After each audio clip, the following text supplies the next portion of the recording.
And there's too many of us that think we've got it all under control. You know, look in the mirror. Yep, you got the suit. And we're just globules, and we're just floating through bloody space. It's all amazing, but we forget that it's amazing, and they control us. You know, they control us, mate. You wake up, they got the news, feed us with fear. We all know this, but it's programming. You know, and then when you go to work and you slave away for some other man or some other business to be bigger, not yourself. If you're not self-employed, which they don't really teach in school how to kind of do that. They teach build your workers. own. They build workers. That's right. That's right. I lost myself there. Sorry, I fucked you up. No, you're right. I started thinking about worker bees and the Queen and the fear, and they program us, and the controlling. Yeah, you know, and then you finish work, and then there's the news again, right there at 5 to fuck you over again. And I find that, you know, so especially when I'm you know, we're writing or recording albums, and you know, we're in an area where we can't get internet, and we're not on our phones, and we're not watching TV. Yep. Fuck, it's beautiful. Fuck, that's a moment of clarity that you just can't get in this world. You know, Jim Carrey said it recently. He was like, there's people that strive their whole life to get luxury cars and the big fucking house. And then there's others that want the cabin in the woods to be far away from those fuckers. And I feel like I've gotten to that point. I wanted the condo in the city when I was younger, to be in the mix all the time. And my dad's like, I've got this farm out in Mudgee, come and visit me. I'm like, farms. There's no excitement. I want the farm out in Mudgee. Yeah. I want both, though. Yeah. Yeah, true. That may Why change. That may change. Yeah. But right now, like, I was just went to Europe with a couple of my mates and that. And anyway, this is going to sound fucking ridiculous, and it is reckless spending, but whatever.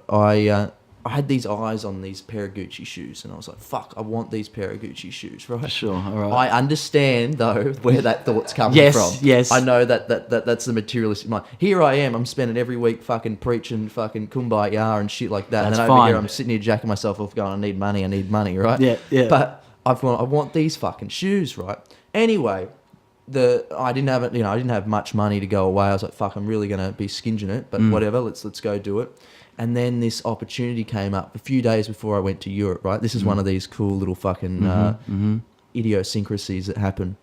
And they call me up and they said, there's a music festival, and they go, we want you to do an ad for this, you know, we'll put it on Facebook or whatever. They gave me a price, and I said, you know, the fucking, the Donald Trump in me came out and said, oh, look, no, I'll do it, but I'll do this, and this. We'll add this on, but I want this money for it.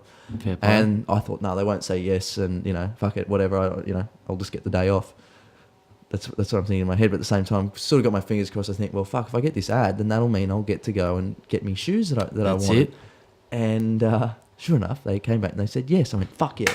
Flew down to Melbourne, did the ad. It was something the whole time, I'm selling myself out here, like I fucking hate, like the script was terrible, everything was shit about it. I'm like, this is going to be painful for me to upload and have to put on my page, but fuck it, sometimes I've got to do things. It's going to pay for me little break that I need, and I'll get me shoes at the end. Get your Gucci gang. Yeah, exactly.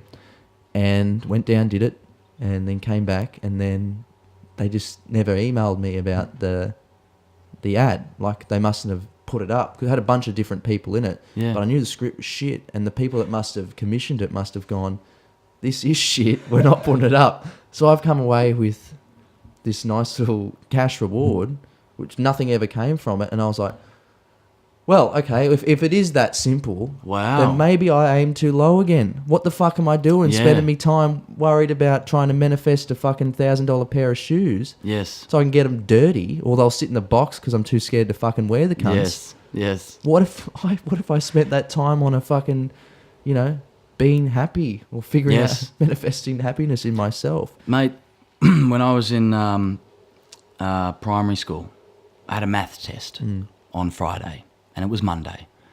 Every fucking day, I was talking about it. I don't know what I'm going to do about it. I really don't want to fucking do it. I know I don't like the teacher. I don't know.